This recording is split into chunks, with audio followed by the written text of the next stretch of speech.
Hey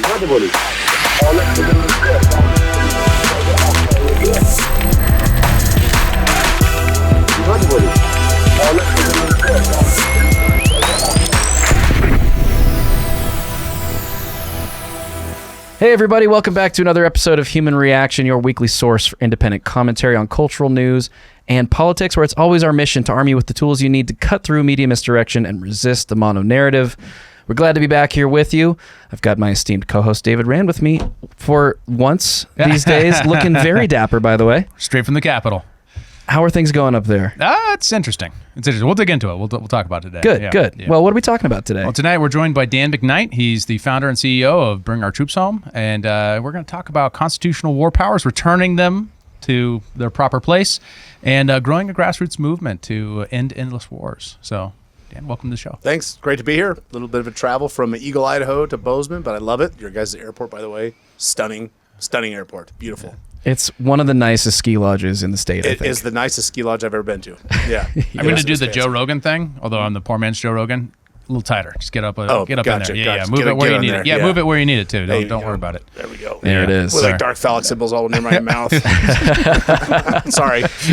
Are we into this thing already? Yeah, it started now. Yeah. Friends, we're not doing it again. It is going to be that kind of episode. So maybe put the kids to bed and then watch this episode. All right, if it's that kind of episode, can you unmute Stream Deck then?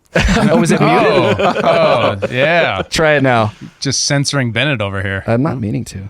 Didn't even introduce him either. We just kept him in the corner. That's fine. Where he belongs. So, Dan. Yes. You served in the military. You saw firsthand how the National Guard troops are being deployed overseas. What inspired you to start Bring Our Troops Home? Well, I'll give a little bit of backstory. I was in the Marine Corps in the 90s, and then the active duty Army I transferred after Bill Clinton tried to defund the Marine Corps. I transferred to the Army and served a tour there. Came home, went to Boise State University, started my college career, and then we got attacked on 9/11. And on September 12th, I went down and joined the Idaho Army National Guard as part of the Apache Helicopter Battalion because I wanted to go to Afghanistan to avenge America, right? We'd been unjustly attacked, and I wanted to go win the war. I was young and dumb and full of testosterone. And is that how that goes? Yes, yeah, that's the same. That's the same. I know that saying. That's what I thought. Yeah. And no. And so in 2005, we got deployed, not to Afghanistan or Iraq, but to Hurricane Katrina, because the Louisiana National Guard, who are a brigade of combat engineers that specialize in building roads and bridges and dams and levees, were gone from Louisiana, and they were in Iraq building roads and bridges and levees and dams.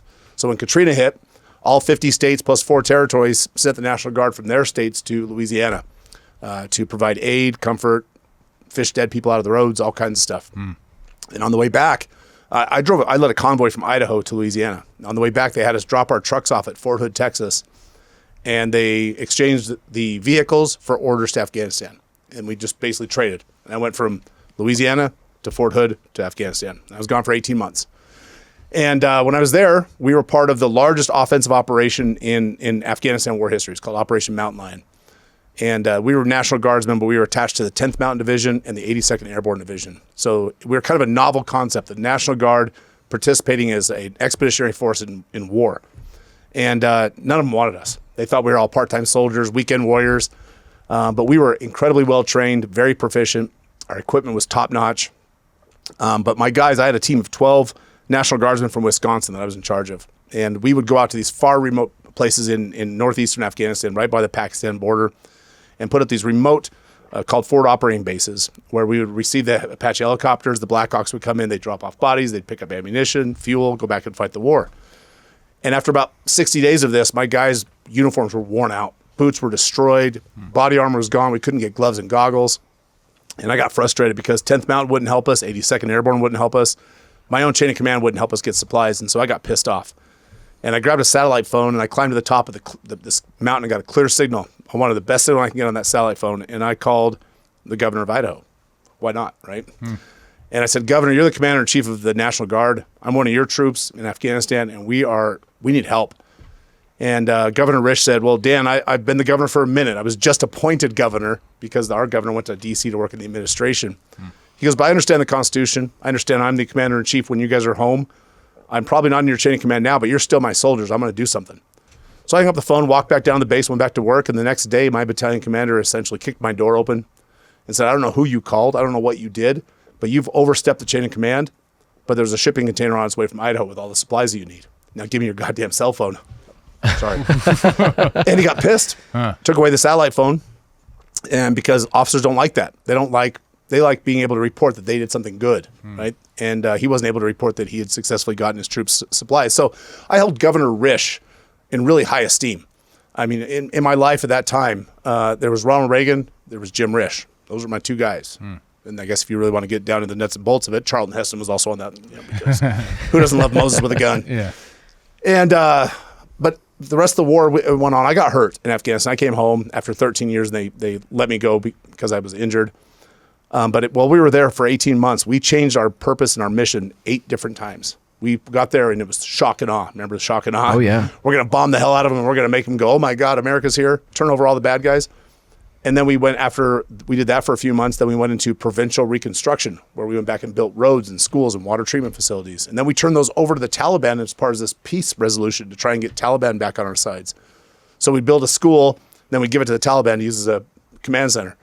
And then we got into counterinsurgency. And then we got into winning hearts and minds. And all these different strategies kept changing, but nobody was ever held accountable. So I came home thinking, what the hell did we just do there? Why was I gone from my family? Half my battalion was there taking college classes. Half of us were out in the sticks fighting the war.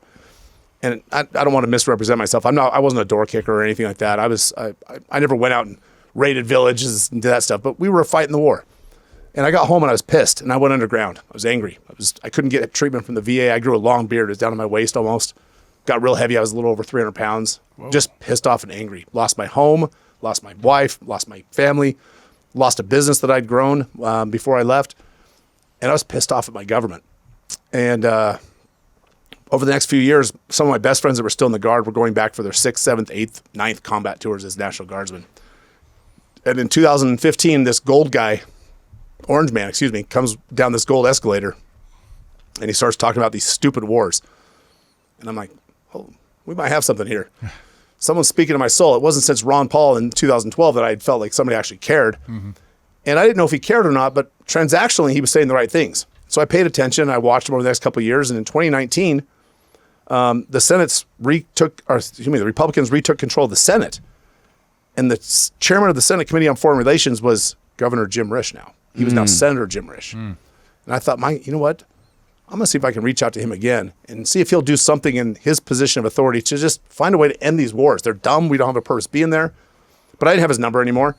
And so I did what every good Marine did. I got my box of crayons out, right? And I sharpened up the purple one because purple's pretty, right? See the background here.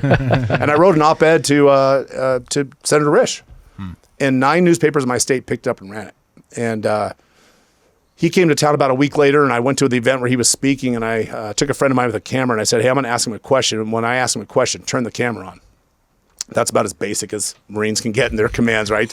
Me stand, you film, And so Jim Risch was there, and I stood up, and I said, hey, Senator Risch, my name is Dan McKnight. And he stopped me right there in front of this crowd of, 2,000 people. He goes, Dan, I remember you from 2005. I remember helping you get supplies. I read your op-ed. I agree.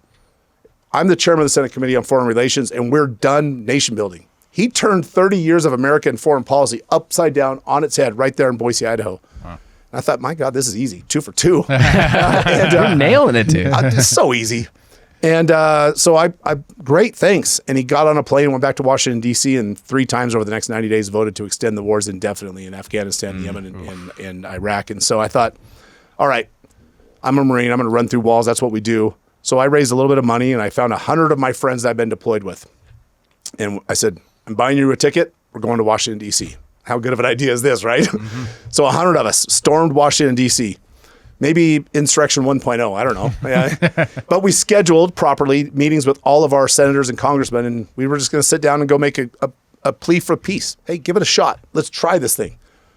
We're going to tell you our stories. We're going to tell you why we think it's important. And every one of them did the same thing. They gave us the platitudes. We support the troops. We're there for the troops. We'll always be there for the troops. They put their arms around us, took a picture, had a yellow ribbon on their door, and then politely walked us out the room without giving us any commitment of doing anything, except for one.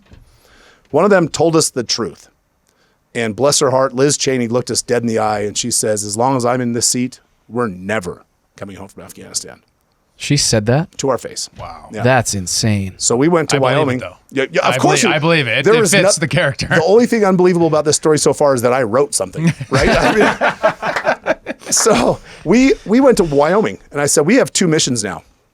We have to find better ground to fight on. We can't fight in the swamps of Washington, D.C., and we have to destroy Liz Cheney. Absolutely. So we went to Wyoming and went to every single county and coordinated with the Republican Party in Wyoming and had them censure her in every single county except for one in Wyoming, and stripped her of all institutional support from the Republican Party for her reelection, all funds, all door knockers, everything. And then we started working with Harriet Hagman, who replaced her, and helped her win. We started going to events with her, speaking with her, helping her with her messaging, and we beat that heiress of a war profiteer fortune, the apple of her daddy's eye, Liz Cheney. We beat her by 40 points. Yeah. Wow. Destroyed her. Yeah. And that's my biggest feather in my cap. It's one of my most proud moments. But what we Can did, I just say thank you? of course. Yeah, yeah. Thank Right, you. let's go. Thank you. Let's go Yeah. get one of those. I mean, Serving that's what- America with was- that one, brother. You really did us all a solid with that one. Thank you. I think we did. I do flinch when I see a helicopter now and then because I'm sure Dick is up there, and I don't go bird hunting anymore either because I don't want to get blasted in the face. But He's hiding in the bushes somewhere. you know he is. That's kind of a double entendre there. Hiding in the bushes. Hiding in the Stick in a bush. And so we, but while we were fighting Liz, we realized we can't fight in DC. I would rather fight in Cheyenne or Helena or Boise or Phoenix because it's much more hospitable ground. My lever's longer. I know my state representatives better than I know my senators, my congressmen. And so we started looking for a way to fight this fight locally. And we found Pat McGeehan, a delegate from West Virginia, Air Force Academy graduate, global war on terror veteran, who had been pushing the Defend the Guard concept in West Virginia for 5 years. Never even gotten a hearing. It never gone anywhere. There hadn't been a floor debate, no motion whatsoever. And we read the bill. We fine-tuned it with the 10th Amendment Center. If you guys know them, they're fantastic. Mike and Harry's awesome. Yeah. And really refined the bill and said, hey, we're going to take the lead on this thing. Look out. And we started running from there. And in 5 years, we've got the bill in over 30 states introduced. We've got it on the ballot in Texas. It was on the 2024 primary ballot this year, where it received 83% of the Republican voter support. We beat Donald Trump in Texas. Wow. Hell yeah. Who can say that? Hell yeah. We beat him by 80,000 votes. And the best part about it is the number of no votes on Defend the Guard was almost identical to the number of people that voted for Nikki Haley. Almost identical. Whoa. Look Crazy. at that. Causation, correlation, I don't know what it was, but Also checks out. it does check Definitely out. checks Yep, out. yep. Yeah. Again, still the writing with the crayons is the most unbelievable thing of this story. We've gotten 6 or 7 states to adopt Defend the Guard as on their state Republican Party platform as a plank, including Montana. It's done in Montana. And like I said, we're in 30 states. We've passed Montana was the first committee we ever passed, was 2 years ago with Representative Lee Deming. We passed in the committee to push it out to the floor. And then we won in Arizona, the Senate twice, 3 times now. Sorry, 2 times. It'll be 3 times next week. We've passed the Idaho Senate, the New Hampshire House of Representatives. The Virginia House of Delegates just passed 99-0 unanimous support. And we think this year we're going to get it on the governor's desk in probably 2 states and maybe even get it signed in one of those states. And we are changing war powers at the state level. And the way we do it is by saying that the state National Guard cannot be taken into cannot be taken into federal service if the purpose is to go overseas to fight a war that has not been declared by Congress. And so to make that easy, we say before we put our boots on the ground, Congress has to put their name on the line. That's the whole concept. And with that, good night. No, we're not done with you yet. That's amazing. I mean, I just want to ask really quick. Sure. Which you said you might get it through in 1 or 2. Which ones do you think are the most likely at this point? Arizona and Idaho. Yep. Not Montana, huh? Well, hey, we'll see tomorrow. It's a rough road, but we'll see tomorrow. Yeah. We got Yeah. a hearing tomorrow. We got a pathway, but it's a narrow one. So we're working our best. So we you're can. saying there's a chance. There's a chance. Yes. We're working it. Well, hey, this guy runs through walls, so I feel like he could probably work with a narrow doorway. That's right. That's right. That's right. Yeah. So in talking about your experience in the military, after 9/11, it was very clear we're going to war, right? I mean, deploying to Afghanistan, there was a broad national understanding of that. When you walked around the streets of where I was at the time, Helena, flags everywhere. People understood it. Yep. There was a debate about how we're going to pay for this, at least, things like that. I mean, we didn't pay for it, but there was a debate. Thanks, Bush. So what's it like with so many troops that are still deployed? there's still National Guard troops all over the world in forward operating bases across the Middle East and all kinds of places. This isn't Okinawa, Japan, right? This isn't Germany. This is in real places of war right now. But there's none of that social understanding of their deployment. What's that like for those troops? I'll tell you, in World War II, this was the peak of military might in the United States. About 11% of the population served in the military at that time. Today, it's less than 1/2 of 1%. So 99.5% don't have any direct tie to the human cost of war at all. And so they think that Veterans Day is a time for veterans to go to Applebee's and get free fajitas. That's what they think of for Veterans Day. Or we put a flag out in our yard. But what's going on is there's veterans that are being put into combat situations without any declaration of war or without the informed consent of the American people. And you look all across the Horn of Africa, the Middle East, Europe, the South Pacific, and the National Guard was deployed to over 100 countries in the last 24 months. 100 countries. And in 17 of those, they were involved in direct conflict in exchanging of bullets, right? We call that war. Congress doesn't call it war. They call it policing activities or peacekeeping. But if you've had that snap of a bullet go over your head and you've returned fire, you know what war is, right? What does the Supreme Court say about pornography? You'll know it when you see it, right? That's the same thing about war. And so 17 nations, they've been directly engaged in war. The Florida National Guard was in Ukraine with the Ukrainian army when the war with Russia kicked off, right? When the Syrian civil war kicked off, 3% of the American troops that went into the country illegally, by the way, because Obama asked for permission to go and Congress told him no, and he gave him the double bird and went anyway. And 3% of the troops on the ground were from the National Guard. And when Al-Assad regime fell in December, 58% of the boots on the ground were from the National Guard. Nobody knows this. Nobody's talking about it. And the National Guard is finding themselves on two of the three sides of that war in Syria. We were fighting on one side, we were funding another side, and we were cheering hopefully that the third side would fall. It was a horrible love triangle. And the people right in the middle of it, South Carolina National Guard, Montana National Guard, Tennessee National Guard. And it's just, it's not the way it's supposed to be. The National Guard was never meant to be an expeditionary force for wars of choice overseas. They're meant to be for the defense of America, for the defense, and then to backfill and augment the active duty military when properly authorized by Congress. And so I would say for the Guardsmen, we feel, I know I did when I served, we feel under-recognized, right? Because people think the National Guard is 1 week in a month and 2 weeks in the summer, right? We've all seen the commercials. Yeah. It's a flat out lie, right? It's a lie. Right now, the National Guard is on an every 3-year rotation. 1 out of every 3 years, you are likely to deploy overseas outside the continental United States for something other than training. And that's just not the way it's supposed to be. So it's a de facto backdoor draft. And the way it's been used by politicians is disgusting. With the advent of the most recent Trump administration and sort of the rhetoric that he ran on, the campaign promises, the talk of ending the wars, do you feel like the national attitude around these conflicts that we're waging all over the world has shifted from the first administration, the first Trump administration? Do you think it's a more fertile groundwork for this sort of thing to achieve more popular support? I think fertile groundwork is probably actually a pretty good description, but in his first term, there was some powerful polls that were put out because he was the only president ever, and since World War II, ever to run on an anti-war platform as a major party candidate. He's the only one. And there was 76% of the military in 2018 were polled, 76% that the war in Afghanistan wasn't worth it. 76% of the members of the military. So Wow. That was the concept at the time. People were thinking it, but there was no outlet for that.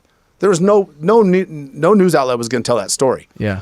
Because if it bleeds, it leads, and so they like the stories of death and heroism and all the things that go with the military. The Call of Duty generation, and so I think that the ground has become tilled, and I think those seeds that were planted are starting to bear fruit, and that's what's happening. I don't think it's a change of position. I think it's a change of the environment. Yeah. And I think the message is better received now.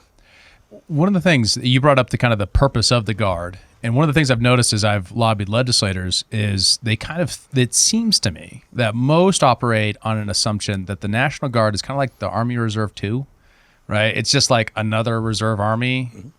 None of its statutory status, none of its relationship with the governor and Title 32 and none of that stuff, or in Title 10, none of that stuff really comes to the surface for most people. Their mental model as it sits with the National Guard is just another branch of the military.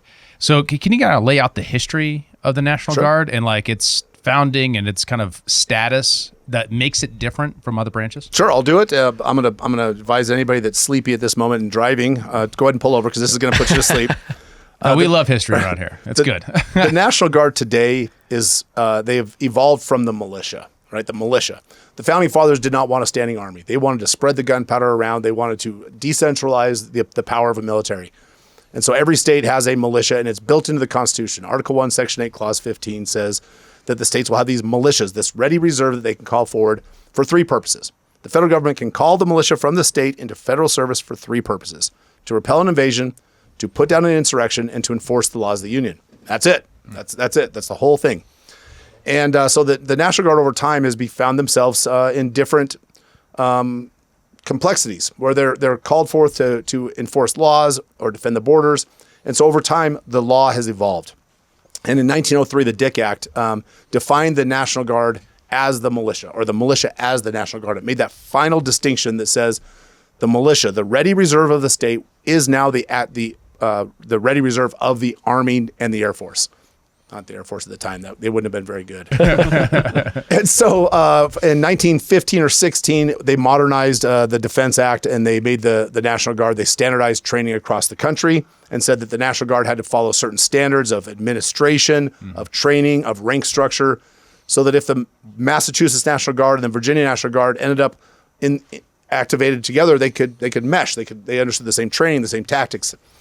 And then in 1933, they modernized it one more time, and I can't remember the name of the bill, but it defined the dual role of the militia now. The militia now, when you signed up for the National Guard, you were going to take two oaths, one to your state and one to the National Guard of the United States. Both of them swore allegiance to the Constitution, though, so that's the commonality. But one is just saying that you would follow and obey direct orders from the federal government, from the president, one from the governor.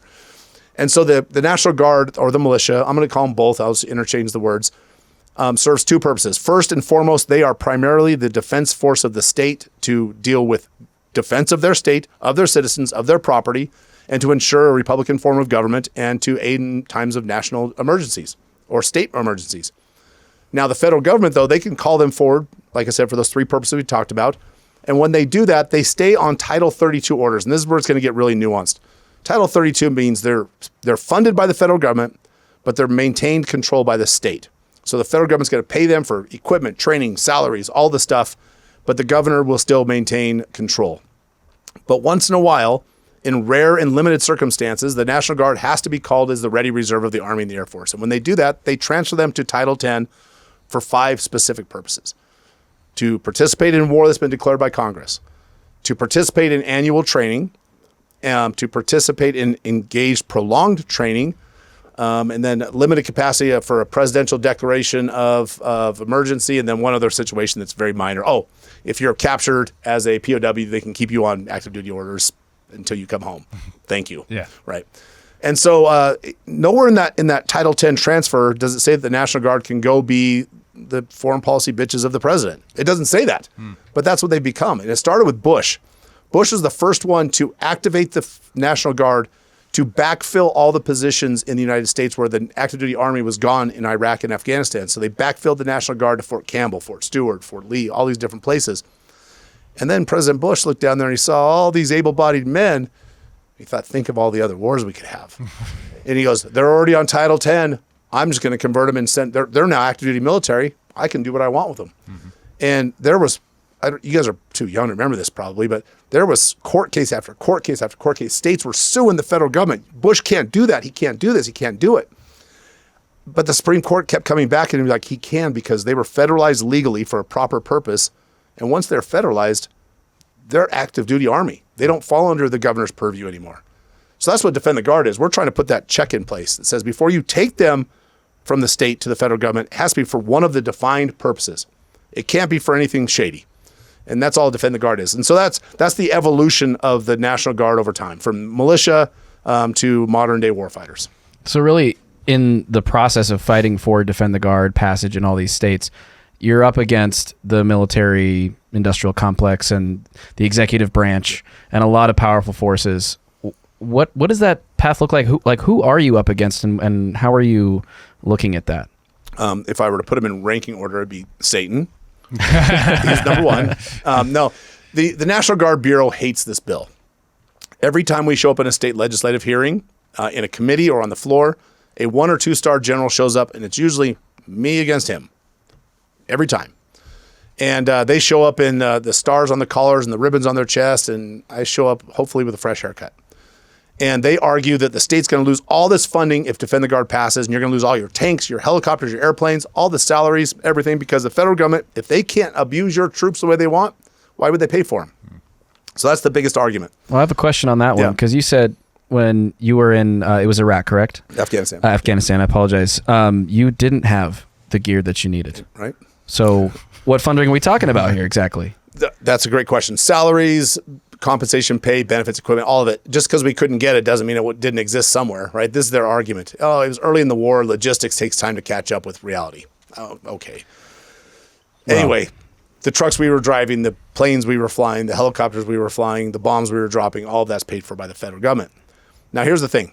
The federal government is obligated to fund a state National Guard. They're obligated because they've created these laws that say the states have to maintain certain training and administrative standards so that if they get called forward, they're already trained. They wouldn't want us to train with a broomstick and pretend that we were flying around and then go to active duty and they give us a helicopter. Mm-hmm. So they have to give us the equipment to train on so that when we get called forward, we're properly trained and we can integrate. And so the argument that they would take away our funds is based on Title 32. They say there's actually something in the law that says the president can take away your funds for the National Guard if you don't comply with 3 things: proper administration, readiness training, and force structure. Yeah, you have to have, right? And so if you don't qualify for those 3 things, they can take your funds away eventually after a retraining period and a warning period. But it doesn't say they can take your funds away if you refuse, if the governor interposes and says you're not sending our troops to Syria because there's no authorization. Those are 2 different things. That's Title 10, funding is Title 32. And so they try to conflate the 2 because it's very confusing. It's easy to confuse. Mm-hmm. And the law, if you read it in pieces, you can make that argument. But if you read it in whole, there's a legal canon that says in order to understand the law, you have to read all of the law. And if you read it all, it's crystal clear. What they're doing is a direct violation, and threatening to take away money is coercion from the federal government. It's blackmail. They're bribing us with our own tax dollars. We can call it whatever we want, but in short, it's illegal.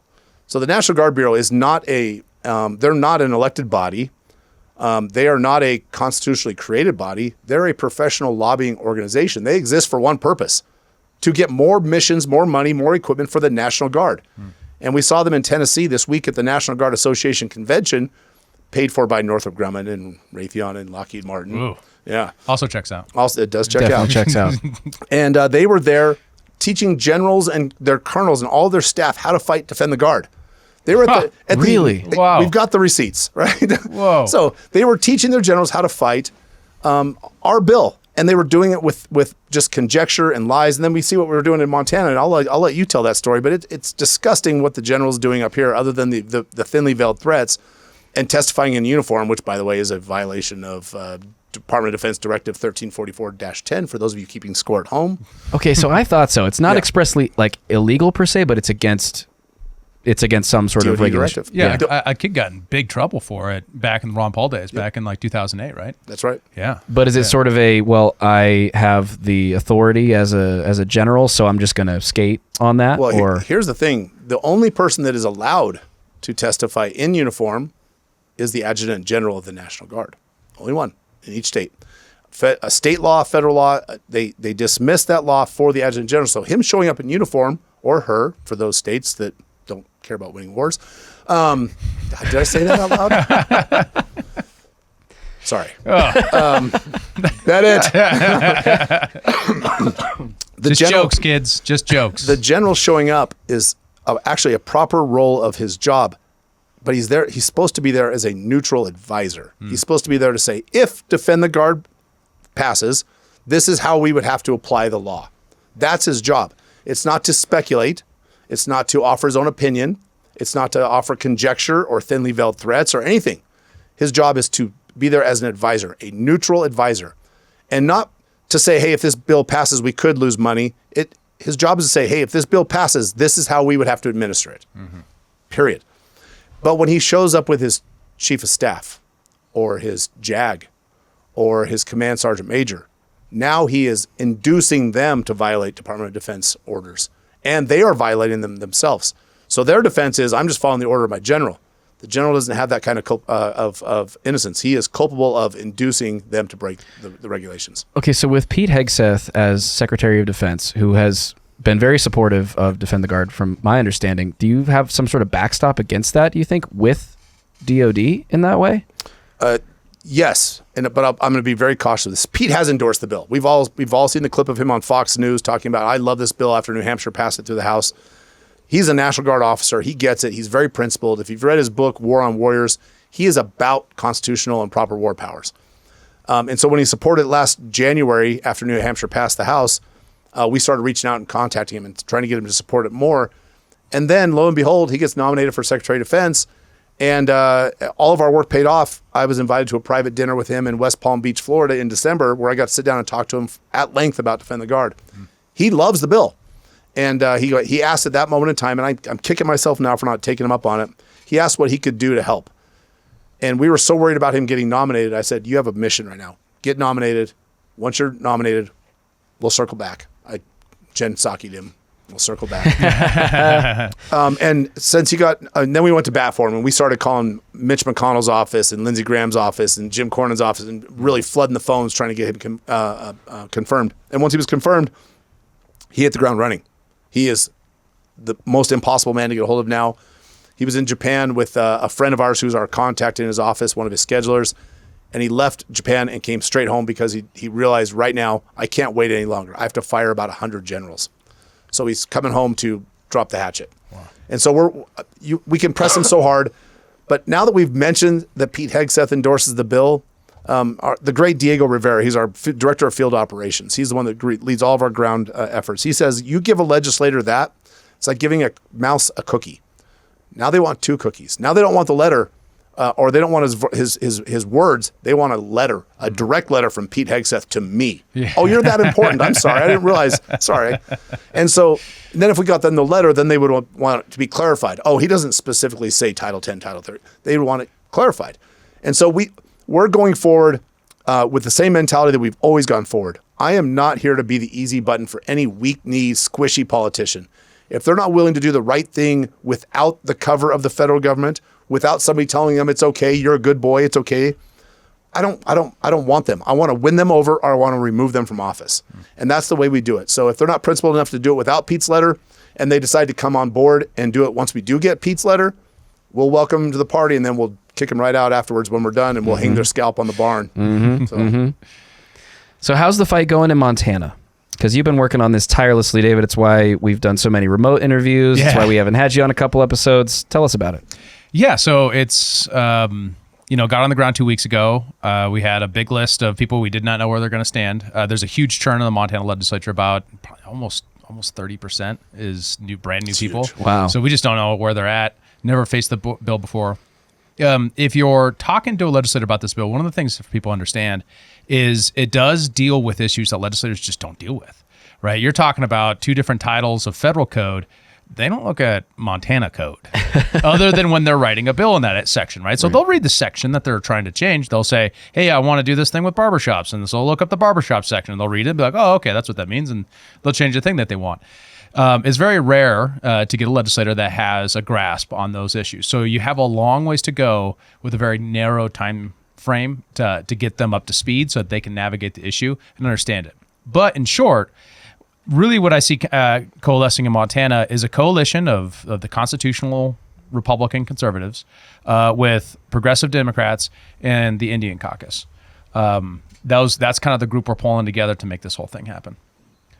Yeah, and it looks like if we get out of committee here soon, get to the floor, if we got a pathway to the floor by 1 or 2 votes, and you can swing those two votes. Yeah, that's what we're working on. Heck I mean, the margin of error is larger than 2 votes, but that's what we're shooting for. Yeah, yeah, because it's just 100 people, it's and moving very quickly. Yeah. So it does make the work in Montana easy when you've got a sponsor like Lee Deming. Yes, the man is he is brilliant when it comes to constitutional principles, and the story is just so wholesome about your friend Liam and how he introduced it to Lee. But Lee is I've never seen a legislator work as hard on a bill as he has on this one. Oh, yeah. And passionate, man. The guy, he cares deeply. You could tell when he talks about it. So that's a huge asset on our side. We're going to crush the committee tomorrow. That's awesome. Yeah. I'm so glad to hear that. If we can rally people to do anything in that effort, to try to help with that, what can people do? What can people do? Phone banking is probably the most important thing. We don't want everybody to come to Helena, pack the room. Obviously, if you want to come and testify, you're welcome. Yeah. I think the room is big enough for about 12 people. It's not a large room, but you can stand in the hall and wait, and you can also remote in. If you have really good testimony that's germane to the bill, and you can stay focused on the topics of the bill, we'd invite you to testify. Yeah. But the most important thing is go to defendtheguard.us/phone bank and sign up to spend 15 minutes, 30 minutes, an hour, and just call the members of the committee and let them know you support the bill and you expect them to also. Don't ask them to support it. Tell them you expect them to. And for one reason, because it protects Montana National Guardsmen. Mm-hmm. And that's the whole point of the bill. And so when we start talking about Title 10, Title 32, it really dilutes the whole argument. The argument is this: the militia belongs to the states and to the federal government. And when the federal government comes a knocking, they have to follow certain rules to take them. And that's all we want people to say in whatever passionate way they can say it, whatever comes from their heart. Mm-hmm. But number two, if you have the ability, fighting these fights is not cheap. I mean, the $75 is that how much I paid you? Yeah. Yeah, $75. Yeah. To pay people to be there in the Capitol building, knocking doors, pressing the flesh is peanuts compared to what it costs to send emails to the organization, to keep our director of field operations fully engaged. So we are a small dollar donor organization. We thrive on $5, $10, $15, and $20 monthly donations from our supporters. And I don't take a paycheck. I do this as a hobby. I do this as a passion. I pay for my own travel. I've got two paid people. One is a communications director in Florida, and one is Diego in Texas. Other than that, we are all veteran-led and volunteer-led. And so phone bank, chip in a couple bucks if you can. And then the last thing I would say is to just be informed. Pay attention. See what's going on. And join the movement. If you go on our website and sign our little petition, it says enlist in the movement, kind of a play on words for the military. You'll start getting our emails. And there's call to actions in every email that we send out. And I think our content, if Hunter, if you're listening, I'm going to say it's a solid A-. I think there's room for improvement. I'm going to need you to step up your game.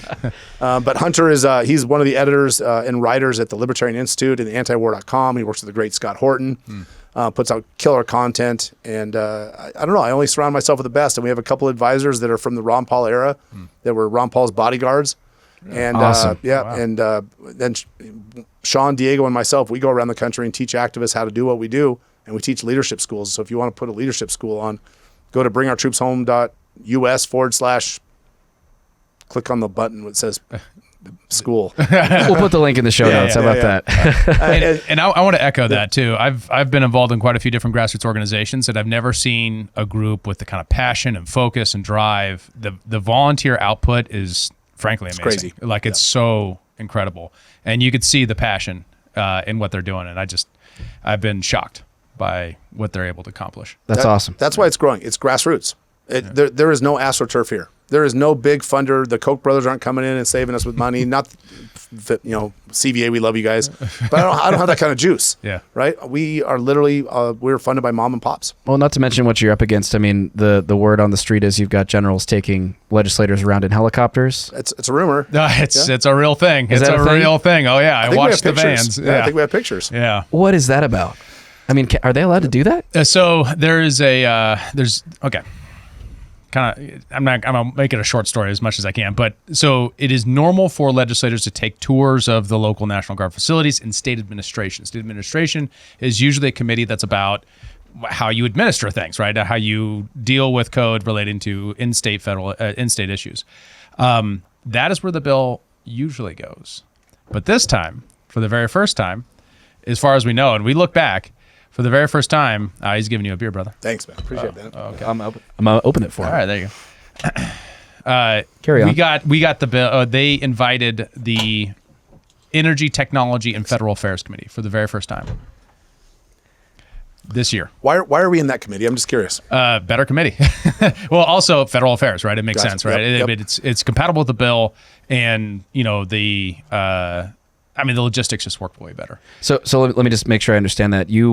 This bill has been heard in a different committee in years past, and this year you're in a better, more favorable committee. Yeah, and then they did a special tour for the first time this Monday, the Monday before the bill hearing. A special tour for the non-administration committee. Yeah. To just go check out the facilities. They've never offered it to the Senate Energy Committee. They've never offered it to anybody else, just state administration. So they loaded them up on GSA government-owned vans, right? Mm-hmm. Drove them from the Capitol out to the Armory, put them on helicopters, Black Hawk helicopters, and flew them around with popsicles. I mean, it's just, look at all the cool things we do, and this all goes away if you pass that pesky bill. Exactly. I'm sorry, they're now calling it a patriotic but misguided bill. Oh. Yes. So, wow. Yeah. We appreciate it, but Yeah. it's just not right. But they do like this. They're like patriotic and misguided. They're like yuck. Yeah, those silly goofballs. So simple. That was the funny thing. I was having a conversation with somebody. He's like, well, I'll defund the Guard. And I was like, do you really think Lee Deming wants to defund the Guard? Is that what you think? You think he wants the National Guard not to exist or not to have what they need? And they're like, oh, I never thought of that before. And I was like, yeah, but that's how these conversations go. I mean, that's part of the pervasiveness, right? I mean, you get an adjunct general who's walking the halls saying, I'd like to meet you, and they got all the badges and all that stuff, and legislators were like, oh, well, that's the expert in the area, and that's what that person's telling me. But do you think that would actually even happen too? Again, with like the Trump administration, with like Pete Hegseth kind of rejuvenating the Department of Defense, like, is that even likely to happen? I think we'd be dishonest if we didn't say it's a legitimate threat. But I think we've got the ammunition to prove that it's not practical, right? You just cannot defund the National Guard. There's all kinds of statutory laws. There's the Anti-Impoundment Act, where if Congress has appropriated funds, you have to use the funds for, as the general in Arizona said, to do the thing that the thing says. Thanks, Joe Biden. It was brilliant. So eloquent. Yeah. Right. Yeah. The stars do not equal IQ. So. And it appears to me that the argument is just a torturous definition of readiness. They say, so you take readiness. You would guess, if you're just a regular person, you say readiness is the capability and willingness to do the thing that you said you would do. Yeah. Right? And they say readiness is now doing whatever we tell you to do. Right. And that's the justification. And being ready to do it. Yeah. Yeah. Right. Yeah. So this torturous definition just goes by most people because legislators, they're focused in their policy issue areas. They don't know anything about Title 32 or what the National Guard issue. So they just create that association. They're like, oh, well, the authority figure's telling me this. They're an expert in the area, which is very common for legislators because they're not specialists. They have 90 days to pass to decide 1,000 bills. Right. They have very little time to make these decisions. So cutting through that and showing what the real truth of this thing is possible. It's just very difficult. And all the grassroots activists are making that a reality. And they're texting people every day saying, this is the truth about the bill and this is where it is. And I'm a veteran and this is where it's at. Second to that, they have a natural advantage in that they can go out and talk of the bill in uniform and do all that kind of stuff. Well, regular National Guards members, regular people who are just serving their country, they can't. The reason why is if they do, that general is going to ruin their career. Right? So we've accumulated 3 letters of anonymous National Guard members here in Montana, and I've released them on my Substack. I probably shouldn't have put in the Human Reaction Substack, but I was a little bit worried to be charged a little bit. So we'll cross post. so that we could get the word out about these guys, keeping their identity anonymous, and we'll be introducing that in the committee as testimony because those guys couldn't show up. But that's why it's important that we find people like Lieutenant Colonel Darren Gobb, right? He's the head of the Montana Freedom Caucus. Yep. He retired Army Lieutenant Colonel. He knows about appropriations. He knows about procurement. He knows about the BRAC list, which is the Base Realignment and Closure Program. He knows how a Guard unit could possibly be defunded. And he's on the record as saying that you can't do it for what you're saying. You can't do it because a state were to have a policy put in place that would keep the National Guard from going and fighting in war in the Congo. Mm-hmm. And so Darren Gobb's a powerful voice. So when veterans that are serving today can't testify, guys like Darren Gobb, guys like myself, people like Tulsi Gabbard, who supports the bill, we have an obligation to those that are in uniform. And I'd like to compare it to after World War I, the American Legion was created. And the American Legion veterans from World War I went to bat, and they said, we will take care of the veterans from World War II. And when the veterans from World War II came home, they joined the American Legion. They said, we will take care of the veterans that come home from the next war and the next war and the next war. And that's the way this veteran brotherhood, this fraternity works. I did not stop my oath when they medically retired me. My 5th general order as a Marine and a soldier says that I will not quit my post until I'm properly relieved. No one's relieved me yet. So I get to still stand fast and defend the Constitution, and I do it for the people in uniform that can't speak up. Because if shit hits the fan, they're going to be the ones that are going to be over there standing up for us. And I just want to make sure we do it with the proper authority. Yeah. And one of the arguments been using with particularly legal-minded legislators like lawyers and stuff like that is, it's true. The National Guard Bureau might try, but then we're going to have a lawsuit about it. And they now have to defend that torturous definition of readiness in a court with an adversarial process that isn't them having all the authority coming down and trying to intimidate and confuse legislators. And in that case, can you imagine a strict constructionist Supreme Court like our current one deciding any other way than that the law says what the law says? Right. I mean, it's so remote. It's like saying, yeah, could it be 60 degrees in January? Yeah, but probably not. That's probably not going to happen. And for all kinds of really good reasons. There's also the Administrative Procedures Act. There's also court case history that suggests if the federal government makes a promise like this to the states with return benefits to the federal government, as we have in Title 32, that there's a case for a contract, that this is an implicit contract between the states and the federal government, and therefore the states have a case. So we got standing, we have injury, we have all the things that build a real case. So in that we should have that argument. And it's an important I would welcome argument it. That we want that. Yeah. We want that argument. The passing defend the guard somewhere. Some state's going to be first. And the general in Arizona last week testified. He goes, "We can't be the first." I mean, wagged his finger at the committee. "We can't be the first to do this." Well, the first gets all the ammunition. Whoever's first gets to go, and they'll be the ones going to the Supreme Court. And this will, you're right, the makeup of the court right now, we have zero doubt that they would uphold defend the guard. And in fact, we're so confident in it. You even look back to the Supreme Court in the 1990s, which was much less conservative than it is now, much less of an originalist court. This concept of the states interposing between the federal government and their militia went before the Supreme Court in a case called Perpich v. Department of Defense. And Justice John Paul Stevens wrote the majority opinion. It wasn't majority, I take it back. The unanimous opinion, it was 9-0, that states could not object to the federal government taking their National Guard overseas for training. And the reason that the Supreme Court said that is because in Title 10, it specifically says training. You can't object to training because it's something the Guard has to do to maintain their readiness. It's in Title 32. It's like it's right there, right? 32 so it's and very 10, clear both, that yep. it's a violation. Yep. And then now the National Guard Bureau and all the generals, they read that says the states can't interpose and interject. But they don't read that last part of the sentence for overseas training. Yeah. And so they use that as their hat to hang on. And we were like, please hang your hat on that, because if we go before any district court, it would get shut down right there. It would never make it to the Supreme Court. We want the battle at the Supreme Court. We've got a former Solicitor General from the state of Idaho that's signed on to. He's like, I want to be involved in this if it goes to the next level. We've got constitutional attorneys around the country that are salivating at the opportunity to defend this before court. And you take it on the United States government and the Department of Defense, it's daunting. But when you've got the law and you've got ethics and you've got moral and you've got the Constitution, bring on the giants. Absolutely. You said Pete Hegseth left Japan to come back and fire hundreds of generals. Are there any of those within the National Guard hierarchy that are on the chopping block potentially? Do you know yet? I'll tell you the exact answer you would get from Pete if he was sitting in this room. No, because the National Guard generals are Title 32 soldiers. He has no purview over them whatsoever. So those are governors' They're purview. governors, correct. But here's the thing. This is where the law gets so intricate and so just nerdy. Every general wants to get promoted. Every officer wants to get promoted. Every soldier wants to get promoted. If you're an officer, you have to get promoted twice. Every time you advance a rank, you have to go through your state board and get recognized by your state to advance. And then you have to go to the FedRec, or the Federal Recognition Board. Pete and the Department of Defense set the criteria for the FedRec. So if a general wants to get that second star, he can make it a criteria. Well, if you testified against Defend the Guard, it's a no-go. So he can set the parameters that would limit a one-star general, which in the general world, they're looked at like privates. That nobody really cares about a one-star general. So they show up in the legislature with that one star, but that's the only place where it really means anything. It's that second and third star that means something. The second star means you're going to get $1 million a year job when you retire. A third star means it's a multi-million-dollar a year job. And so Pete could control that. He can't fire them, though. The only way he could fire a general from the National Guard would be if he were to activate that general under one of the Title 10 purposes and then shit can him. Oh. So Interesting. I guess in theory he could. Little backdoor effort Right, there. right. Interesting. I'm sorry.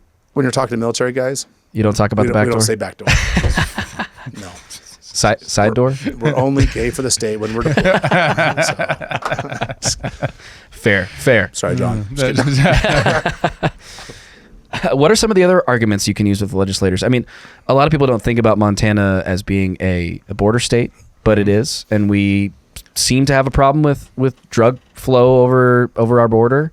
Is that something that could be effective with legislators who are worried about border security? Well, and frankly, that's one of our best cases for the Indian Caucus, who is think of the Indian Caucus like a subgroup of legislators that band together because they have a common identity, in this case, being Native American. And, their number one concern is fentanyl. Yeah. Right. And they're saying and they have a very high service rate. So they're saying our National Guard's all over the place. They should be protecting us from fentanyl coming from Mexico and from Canada. And that case is working very well. And, that support is critical. Because we have such a soft middle when it comes to both the Republicans and the Democrats. We got to pull together this coalition. That case, I think, is compelling too for your average low-income American, right? I mean, like, for sure. I've actually, several legislators have said, yeah, border crisis. Will this keep us from being able to defend our borders? It's like, yeah, that's kind of what it's for. Yeah, so, for sure. And the other one is there was right now. Perhaps it's not clear, but from 2022 to sometime in 2024, or perhaps even right now, Montana's National Guard was deployed to Syria. Syria. Did we ever declare war on Syria? Not to my knowledge. Yeah, no. At the same time, it's so interesting because the AUMF standard, like the status quo here, is not well understood. Like the average person is just like, this is kind of what we do now, But the flaws of that system are kind of subsurface. So the AUMF standard in this case is really interesting because if you, and I'm sure we're going to get into this maybe tomorrow, if you look at what the mission was for sending them to Syria, it was to fight ISIS with the allies of the Kurds, right? At the exact same time when they're doing that before, up until 2017 and perhaps probably afterwards because they got found out, leaked cable became a New York Times article. So I'm sure they shut down that program and started a brand new one. Was at the same time that we were trying to fight ISIS with the Kurds, the CIA was running guns using Operation Timber Sycamore to fight Assad. So we literally had our National Guard working contra direction because Assad was also fighting ISIS. Assad was not connected with Al-Qaeda. We were using the 2001 AUMF to fight that was designed to stop Al-Qaeda as a reason to fight ISIS, while the CIA was funding our ally fighting ISIS in Syria at the same time. Like you're saying, like we're fighting on different sides. American dollars shooting at American dollars. Yeah. So this process, and like explaining that to somebody, saying like we literally don't have a mission that is unified across from our intelligence services to our guys on the ground. Why would we want this AUMF standard that can be used so capriciously and arbitrarily so that we're literally fighting our own government's aims and resources overseas? It's just insane. Yeah. So like those arguments have worked pretty well. When I can actually get the time to sit down and chat with somebody, man, it is powerful because there's just not much knowledge out there about this. That's the hardest part, is the education part. But with the border specifically, I want to address a couple points. The National Guard exists, like I said, three purposes, right? Repel an invasion, put down an insurrection, enforce the laws of the Union. So Ken Paxton, Attorney General of Texas, and Mark Brenovich, Attorney General of Arizona, both declared in opinion, formal written opinion submitted to the governor, that the situation on the southern border constitutes a constitutional invasion. Mm-hmm. The governor, at that point, once they have that legal authority, they can rely on Article 4 of the Constitution and say, hey, federal government, you owe us a Republican form of government. You owe us security and safety. And if the federal government doesn't respond, it's the state's duty to provide that for their citizens. Mm. And so we saw Governor Abbott in Texas sent the National Guard to the border, and he fought the Biden administration for 4 years. Mm-hmm. They put up a fence. Biden administration took it back down. Mm-hmm. Governor Katie Hobbs in Arizona, I call her Cartel Katie Hobbs, instead of sending the National Guard to the border with long rifles pointing south, she sent the National Guard to the southern border without weapons, without armor, in administrative duty to expedite immigration and asylum claims to get people into the heartland of America faster. She used the National Guard to aid and abet an invasion. And when we passed the Arizona Senate last year, or maybe it was the year before, I can't remember, we passed Defend the Guard through the Senate. It was going to the House. It was going to end up on her desk within 5 days. She was in Oman. She herself traveled to Oman with her adjutant general and signed a treaty with the Sultan of Oman committing the Arizona National Guard to defend the Omani borders. While we were, Are you kidding me? I am not kidding you. Again, box of crayons. Only thing to the story that doesn't check out. They don't call it a treaty though. They call it a partnership, because we all know from PBS and public school education in the 4th grade that states can't sign treaties, right? Right. But she signed a partnership committing the Arizona National Guard to defend the Omani border. While we were debating border security in her home state, Cartel Katie Hobbs, Speaker of the House Ben Toma, then Ben Toma decides he wants to run for Congress. And I told you we're a grassroots organization. We have this barn, a figurative barn, where we hang all the scalps that we take. Ben Toma decides he wants to run for Congress. He killed the bill. Him and Kevin Payne killed the bill in the Arizona House. So do you think we let him run for Congress very peacefully? I imagine not. No, we found Abe Hamadeh, who he ran against, and we piled troops behind Abe Hamadeh, and we made Ben Toma Abe's bitch.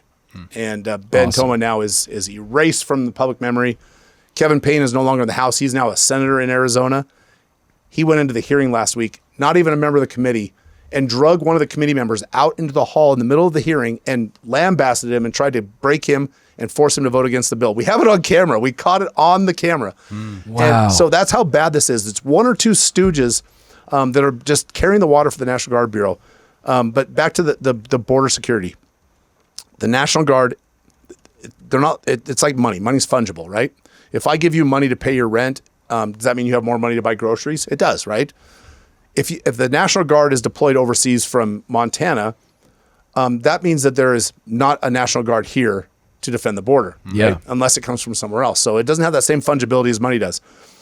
So when we met with, we were in Washington, D.C. for the inauguration, and we got to meet with Tom Homan, border czar, Yeah. and talk to him about Defend the Guard at length, explain the entire concept of the bill. He hands me his cell phone. He goes, put your number in my phone. He goes, I love this. He goes, I would love to have the full resources of the National Guard to accomplish my mission as the border czar. Awesome. And so, yes, with the National Guard not being deployed to overseas wars to Syria or Djibouti, Africa, or where is Jim Rich talking about sending them to right now? I just heard him talking about this, the Sudan. We're going to war in the Sudan. There's nothing in Sudan. Have you guys watched National Geographic? There's nothing there worth fighting for. There is a cocoa rebellion being fought in the Western Horn of Africa right now. A cocoa rebellion. We've got National Guard troops on the ground fighting for cocoa. Well, I'd rather them fight to look, stop that. we have to have our chocolate, right? Well, we do. But What happens if we don't have chocolate? Let's get it from the peaceful nation of Belgium, though, or Brazil. Does Belgium grow cocoa? I don't know. I don't think they do. They make lots of chocolate. I think that's sort of like a finished good. I don't know. I don't know. Yeah, probably. But you're right. We'll get it from Belgium instead. You close your eyes. Read the label. It just Blood says cocoa. Blood cocoa. blood cocoa. I don't know. Who knows? It's like a new I Nick mean, Cage movie. Cocoa. Oh, but that's always the challenge of empire, right? Is there's always a justification for the next intervention Always. over and over and over again. So, yeah. Of all of them, though, chocolate is for sure the worst. I could buy into it. I could. I like a dark chocolate. That's true. That's true. But I feel like we could maybe figure out how to peacefully get our chocolate without guarding it. None of that garbage white chocolate, though. That stuff is horrible. It's not actually real It's chocolate. disgusting. It tastes like plastic. on the other Yes, side it of it, does. guys, if we're going to be doing this for the empire, I mean, it's better to be cocoa than poppy seeds, right? Yeah, better. yeah, that's fair. Yeah. I don't know. That's fair. debatable. Although I hear raw cacao actually has some sort of like crazy, not psychedelic effects, but like people are using it for some sort of mental Rocket what? effect. Say more. Raw cacao, like Oh, cocoa beans. really? Yeah, The for sure. psychedelic effects? Dude, the hippies will find a way to make a drug out of anything. They figured out how to make chocolate a drug. I can smoke this bottle right now. Joe was one. I know. I keep tabs on my former people. I go to fish shows occasionally just to make sure I know what they're Just to know into. what's I going knew on. I knew you from the farmer's market. I knew it. I cut my dreadlocks off. Yeah. What's that macrame? You weave like wool into baskets? Yeah. Yeah, absolutely. Yep. I wear a what do they call those? Those woven Mexican sweaters. Yeah. I forget what it's called. Poncho? No, What? it's- I don't know what you're talking about. Anyway. I've lost touch, obviously.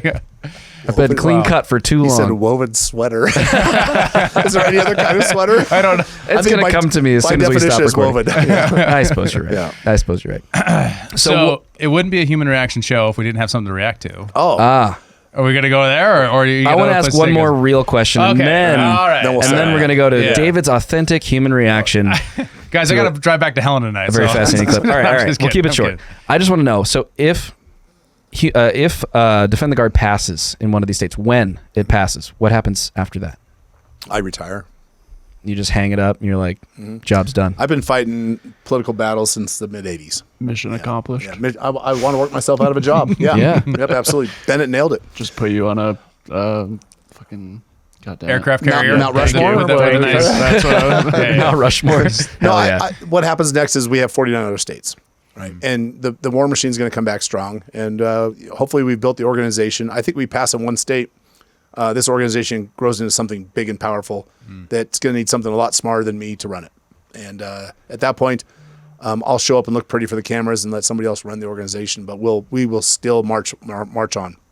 I'm committed to restoring war powers. I'm a 10th Amendment guy to the core. I believe in decentralizing everything. I don't even keep my Tupperware in the same cabinet at home, right? What if that One in every cabinet caught cabinet. fire? Right? So we'll find something to do, but what I really want to do is spend some time with my incredibly patient and loving wife. And last year in the middle of the fight, I lost 2 labs, my service dog and my old lady Lexi. So my black lab is Mr. Johnny Cash and my yellow lab is Lexi. And I want to spend some time with my new replacement dogs because they're 2 chocolate labs and they're dumber than a box of rocks and they don't even know who I am. Are they from Belgium? They are. Belgium Chocolate yes. Labs? I hate you so much. Sorry. That's okay. It's well done. Full circle. Well, I sympathize, man. You're running around the country. You're sacrificing a lot for this movement, and I really appreciate it, and I know our listeners do too. Well, thank you. I appreciate it. Yeah. But I think what we've realized today, though, is that we've been doing it wrong. We've been doing it all wrong. We learned today that there's just more to this than what we've been doing. We've been trying to preach logic, and what we learned today is that the national debate champions, I don't even know where they're from. You knew where they were from. Towson University, I Towson, believe. yes. I'm pretty sure. Where's that at? I don't even know what that HSBC. I want to right? say it's in New Hampshire, Connecticut. It's in the Northeast. I'm pretty Bennett, sure. you know sports ball. Where are they from? sports ball, not spelling bee. I believe it's a historically black college, right? HSBC, okay. right? But they were the first fully, completely African American national debate champions. in Maryland. Maryland. Thank okay. you. Yeah, I should have known that. So Bennett, just get the dump button ready. But we're gonna watch. Just watch. You just got it. You just got Can't cue it up better than that. It's gonna be a lot. This of could be a live post reaction work. for me. Let's see what's up. All right, let's go. University's debate team wins, claiming an historic win. They are the first all-black women's team to win the Cross-Examination Debate Association's national championship. This morning, we have 2 of the team members here. We have Amina Ruffin and Corey Johnson, both here to talk about the major I have to- victory. you have to pause. Ladies, Sorry, you have to way pause. to go. What were their names? Amina Ruffin and Corey Johnson. Oh, damn. Okay. Amina Ruffin. Fire away. I was. Oh, re- congratulations. You've made so many people proud in this area. Now we want to pick your brain a little bit as we admire your huge trophy, by the way. That's ridiculous. It is a huge But I'm going to trophy. ask you first. We'll start with you, Amina. What was the topic, first of all? The topic was restricting presidential war powers authority. They say the is always already queer. That's exactly the point. It means that the impact is not, that is an impact turn to the that it is a case turn to the affirmative because we are saying that queer bodies are not able to survive. That it necessarily means that the body of the is not able to survive. We got the topic in about July. Yeah. And we started doing our research. That when the sees these pains and suffering, that he can only envision himself, that he does not see another that he can feel sympathy for or embrace, but rather that otherness gets obliterated. And we've been supplementing our research throughout the season. Man, so out there, lynching trauma. I love the insight, the trauma representation back to the black child devouring and identifying with the stories and the white culture brought up. What's going on right now? Your reaction So is where everything. do you go from there? You know, when you start preparing for a national competition, once you know the topic, what's next? Well, you do a lot of research. Says the way Arguing it. I can't tell if it's a debate or a poetry slam. Oh man. There's no way that I- news anchor ever heard any of this. I feel like, All right, I feel like emergency. We got to get these people to committee tomorrow. most of the people get to testify only get 1 minute. Think of how much more material we can deliver. Right? I speak at about 145 words a minute. She's 600. Yeah. All gibberish. I mean, Yeah, about 5 of them are useful, but the other 595 are there. Dude, that's how we get those Democrats. I know it. That's how you do it. Yeah. We're fighting in Maryland right now. You don't think I'm going to use this? You don't think I'm going to use it? Do it. We got to charter a jet from Maryland. Get them here tomorrow. Yeah. That's what's going to win it Back for you in guys. Maryland time. Oh, Yeah. man. Yep. That's how you break through. We've been doing a it wall. wrong. Look at that. 2 million views. 2 already. million views. It's only Yes. 2 days old too. Yeah. Look, there's all sorts of techniques for debate, and this is just a novel technique. Yeah, right. there you go. We're There you learning go. things. We're evolving. First of all, I don't know if you can get back to the end of that video. They're actually on the debate stage. I just want to see one last. Let's see here. Oh no, that's further back. Further back. Right there. Okay. Is that a tub of Christmas decorations that she's? Totally. What's going on there? I was gonna ask, does that have significance It's here? like standing desk. I really think improv. I have like Christmas ornaments in a tub just like that in my garage. I think my parents did in 1991. Yeah. Easy. I am old. I think she carries her generational trauma in there. I don't know that could have actually been better played. That was so wonderful. I'm so mad I didn't think of that. Oh well, you can have that one for later. Oh, man. Yeah. Yep. All right. On that note, Dan, this has been a lot of fun and really, really great opportunity to learn more about Defend the Thanks. Guard. In all seriousness, thank you so much for the work that you're doing. Thank you. And to your entire team and to all the volunteers with Defend the Guard. You guys are crushing it. We have nothing but faith in you. We're counting on you to get this done. We know you're going to do It's it. a lot of pressure. It's all right. Yeah. Sometimes, I figure like you probably thrive under pressure. Seems like you might. Maybe a little bit. Thank you so much for joining us on Thanks Human for having me, Reaction. man. I appreciate it. It's been a blast. We'd love to have you Awesome. back again sometime. Anytime. It's just a short 12-hour drive from my house. No problem. We'll do a victory lap There we here go. in a few months. I'll tell you what. I will commit to that. If we pass out of committee and through onto the House for a debate, I'll be back. Yep. Awesome. It's worth it. All right. Nice. Yep. Sounds like a There- deal. Right on. There's some people that testified on the House floor last time that I have a bone to pick with. Ooh. All right. Cheers. Sounds good. Thanks, everybody. Cheers, brother. We'll see you in the next one. Thanks for tuning in to Human Reaction. Please be sure to like, follow, subscribe, and give us a review on your podcast platform of choice. And if you want to become a member and support the show financially, check out humanreactionpod.com. And remember, she carries her generational trauma in there. I don't know that could have actually been better played.